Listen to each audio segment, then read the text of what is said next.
Thank you. I'm so delighted to be here. Good afternoon to the faculty, students, and graduating class of 2024.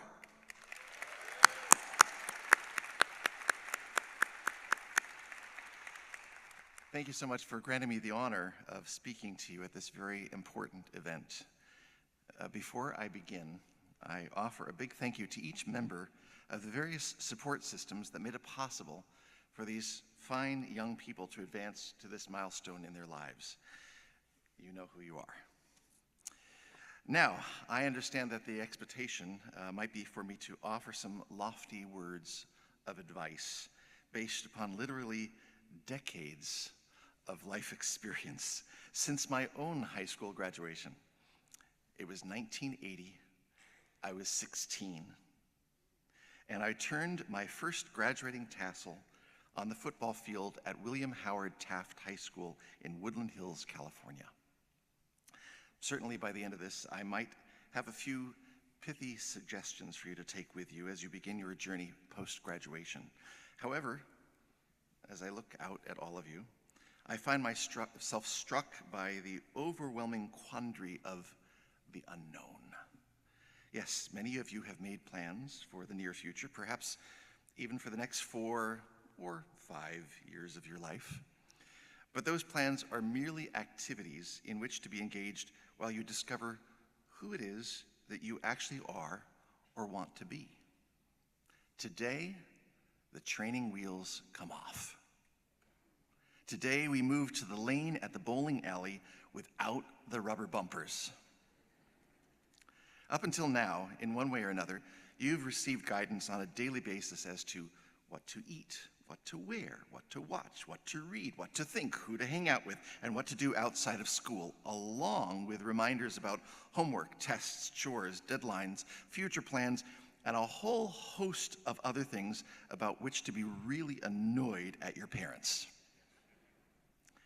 It's going to be up to you now to create a set of guidelines for yourself that not only set you up for success, but also give you comfort and stability while you're looking in the mirror and seeing a person who is about to embark on an incredible life's journey.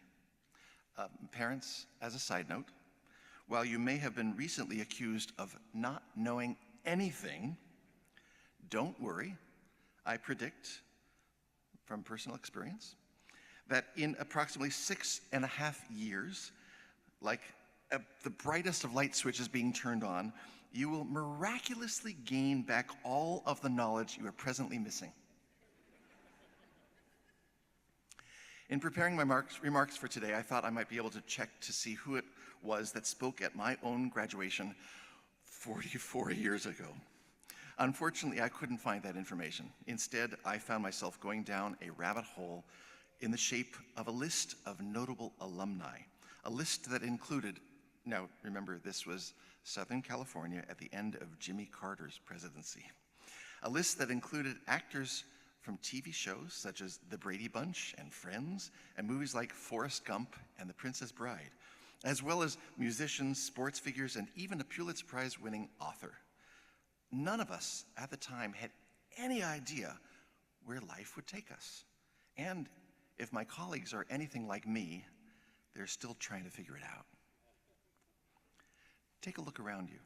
You might be sitting next to a future Academy Award winner, or the person who discovers a new source of renewable energy, or an eventual senior senator from this great state of Maine. So how can we know how to chart our course in the right direction? At the fork in the road, how will we know which path to take? Well, be true to yourself, rather than striving to be true to the image you think others might expect you to uphold. Be true to yourself, and the correct path will reveal itself to you in due time.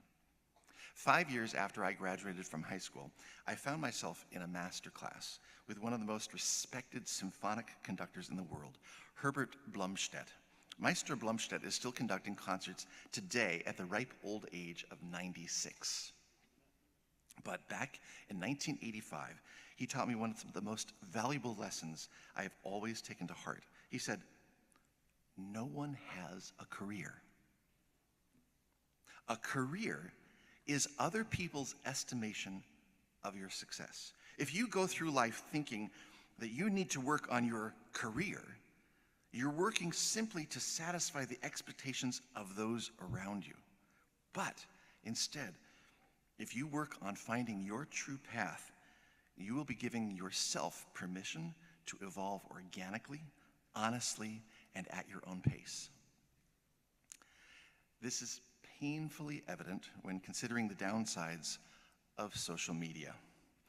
I will admit to having posted an event or achievement on social media and then getting immediately sucked into the notion of checking every half hour to see how many likes I've received, how many people have noticed my post and therefore spent a moment of their day thinking about me. It's at moments like that when I have to remind myself of Meister Blumstedt's wisdom. Don't do things just for attention, but rather do things because they're the right thing to do. Now, please understand, you're going to make mistakes along the way. I promise you, you're going to make mistakes. But no one makes a mistake on purpose. In this symphonic world, when someone flubs a note, I know it wasn't intentional. It might be unfortunate in the moment, but we have to learn to move on. Life is imperfect and life is messy. A wrong note isn't going to hurt someone or alter history. How you handle yourself after a mistake has been made will be the biggest part of your personal growth or your personal stagnation. The basis for one of the tools I most often use when teaching or working is something that I call the whoops factor. Because after a big gaffe in the middle of a performance, a speech, demonstration, sporting event, come on, we've all had them. Nothing breaks the tension better than having the guilty party simply own up to the mistake by saying, whoops, smiling, and then moving on. I first learned this in my freshman year at UCLA. Remember, I was 16. When we took on the extraordinary task of reviving Mark Blitzstein's socialist musical comedy, The Cradle Will Rock. Well, after a manic 2 weeks of rehearsal, the first night was a smash success. We got to the second performance and things were clicking along without a problem until I went on stage for what was truly a remarkable song and dance duet called Art for Art's Sake, and it happened. I completely lost track of my next lyric. Now, the director of the production, John Hall, was in the pit for the performance. He was turning pages for the wonderful pianist, so I thought it would be easy enough to simply look into the pit. John would sense my distress, feed me the lyric, and then we could all move on, right? No, quite the contrary. I remember fondly that when I did look into the pit for help, John looked up at me with a beautiful Cheshire cat grin, and instead of feeding me the lyric, took his index finger, bent it, and introduced me to the universal gesture of, "You blew it, buddy," by shoving the larger knuckle up towards his nostril and twisting. What could I do but lift my head back up out of the pit, think to myself, well, okay then, whoops, smile at the audience, and move on. No one got hurt, no one died, and I was able to be successful in the next part of the show because I had simply let go of my little blip of failure.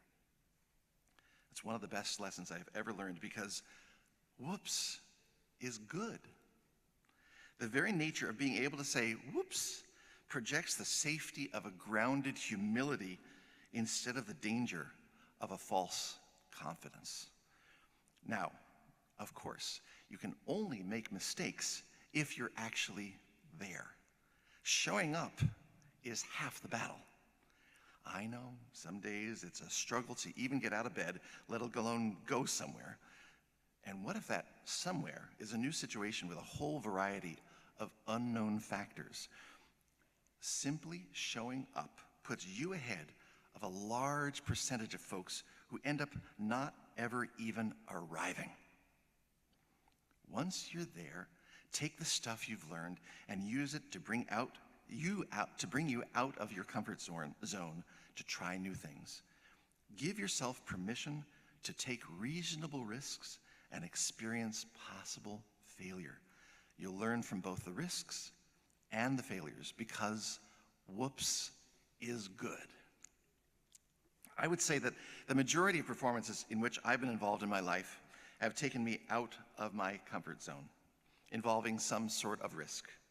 I can't tell you how many times I've been given an opportunity to do something I hadn't yet done, and rather than say, I can't do it because I've never done it before, I simply showed up and applied the things I had already learned into succeeding in the new situation.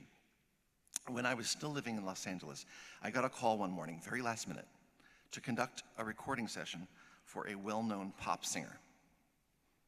I jumped in my car, I sat on the freeway for an hour, and when I finally arrived at the studio, I was introduced to Michael Jackson. Yes, the Michael Jackson. And then I stood in front of an orchestra and conducted a piece of music I had never seen before. Sure, I could have totally freaked out right then and there. But I used the tools I had collected in my tool chest over the years to ground me in this new situation. I do remember going back into the booth and asking Michael how he liked the recording. He said, "Oh, it sounds great. It sounds really great. It could be a little louder, though." So I suggested we'd amp things up with the brass and percussion, and he liked that idea. Everything ended up going really well that day, and it was mostly because I showed up and I was confident in being my honest self. I will always do my best work, not when I'm being the best someone everyone else thinks I should be, but rather when I am being the best me I can be. And if I do make a mistake, I own it, because whoops is good. Recognizing we've made a mistake is the first step towards good leadership. One should always take responsibility for one's failures, as opposed to blaming others when things go wrong. Many of you might see yourselves as evolving into some sort of leadership role in the future. When a young conductor asks me if they could study conducting with me, one of the questions I ask them is, what right do you have to be a conductor? Plainly speaking, what gives you the right to be the one to tell other musicians how to play their music? Contrary to popular belief, conducting an orchestra is not about wielding power over other people, or at least it shouldn't be. It's about knowing how to nurture the best out of people with whom you are collaborating. It's about conveying your trust in them while setting the highest level of integrity and culpability for yourself. Are you familiar with the phrase, "the buck stops here"? President Harry Truman kept a sign on the Resolute desk in the Oval Office that said, "the buck stops here."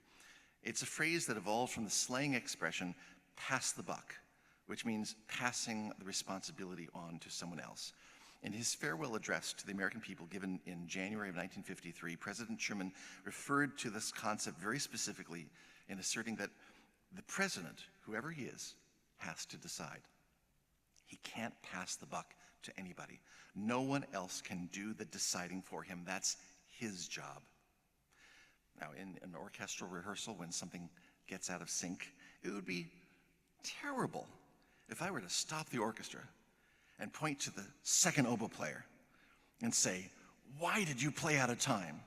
Or, "What's your problem?" Or, "You suck." No, I would never do that.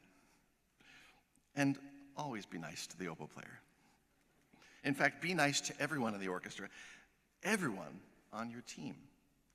If something gets out of sync, I must take the blame, because clearly I was not compelling enough in the moment as a leader, offering the right information everybody needs while trusting them enough to do what they do at their utmost capability. Every time I stand on a podium in front of an orchestra, be it here in Bangor, in a recording studio in Los Angeles, or as far away as Croatia or China, I am there in my capacity as a leader. Yes, I might be conducting the orchestra, but good conducting is as dependent on good leadership skills as it is informed by musical knowledge and creative insight. I've had extraordinary teachers and mentors throughout my life, and I have learned many, many things, a multitude of information, techniques, and philosophies. However, much of that training was singularly focused. Even my own conducting teachers dealt primarily with the fundamentals of being on the podium, rarely delving into actual leadership skills, the art of embracing the psychological results of our actions and the diplomacy required when negotiating one's way through the collaborative arts.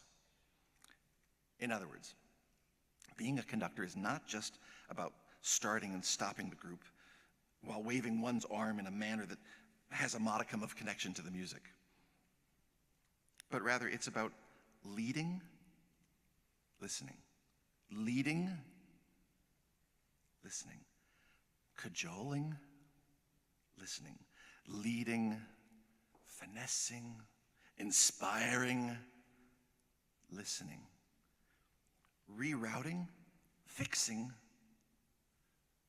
listening, smiling, and guiding the music on the path of joy. So, as your life cycle spins into the next gear with the training wheels removed, I now offer my previously promised pithy suggestions, some specific words of advice to this wonderful group of graduates. Remember to surround yourself with good people and express gratitude with a smile on a daily basis. A smile goes a long way, and there is no joy without a smile. Shinichi Suzuki, founder of the International Suzuki Method for the Music Education, said, "Children learn to smile from their parents." We are all leaders in various ways, and at various times in our lives. We lead by example, we teach by example, we grow by example. I do feel blessed because the example my parents gave to me was one of many smiles and much love. As children, we were encouraged to catalyze our curiosity, pursue our interests, and to celebrate our creativity. I wish all of that for all of you. On whatever path you eventually choose, you do not need to be perfect. Just be curious, be true to yourself, and don't be afraid to make mistakes, because whoops is good. Thank you and congratulations.